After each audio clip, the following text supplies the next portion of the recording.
தமிழக வெற்றிக் கழக தலைவருமான விஜய் சனிக்கிழமை தோறும் தனது பரப்புரை பயணத்தை மேற்கொண்டார்.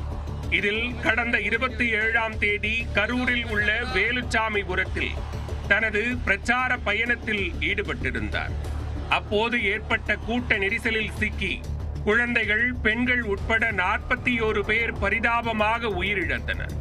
நாட்டையே உலுக்கிய இந்த கோர சம்பவம் தொடர்பாக தமிழ்நாடு அரசு நியமித்த ஓய்வு பெற்ற நீதியரசர் அருணா ஜெகதீசன் விசாரணை மேற்கொண்டு வருகிறார். இதனிடையே விபத்து குறித்து 5 பிரிவுகளின் கீழ் வழக்கு பதிவு செய்த போலீசார் கரூர் மேற்கு மாவட்ட செயலாளர் மதியழகன், நகர செயலாளர் பொன்ராஜ் ஆகியோரை கைது செய்துள்ளனர்.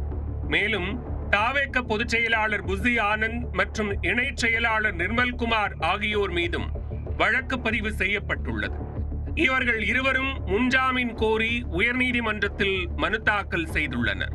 இந்நிலையில் கரூரில் நடைபெற்ற விஜயின் பரப்புரை கூட்டத்திற்கு மின் விளக்குகள், ஜெனரேட்டர் உள்ளிட்டவற்றை ஏற்பாடு செய்த KR என்ற தனியார் நிறுவனத்தினரிடம் போலீசார் விசாரணை நடத்தியுள்ளனர். கூட்ட நெரிசலின் போது ஜெனரேட்டர், மின் விளக்குகள் அணைக்கப்பட்டது தொடர்பாக பணியில் இருந்தவர்களிடமும் விசாரணை மேற்கொள்ளப்பட்டுள்ளது. எத்தனை மணிக்கு கூட்ட நெரிசல் அதிகமானது, கூட்ட நெரிசல் ஏற்பட்ட போது என்ன நடந்தது, யார் தடுப்புகளை உடைத்துக் கொண்டு ஜெனரேட்டர் இருக்கும் இடத்திற்குள் நுழைந்தது, இது பற்றியும் போலீசார் விசாரணை நடத்தியதாக தகவல் வெளியாகியுள்ளது.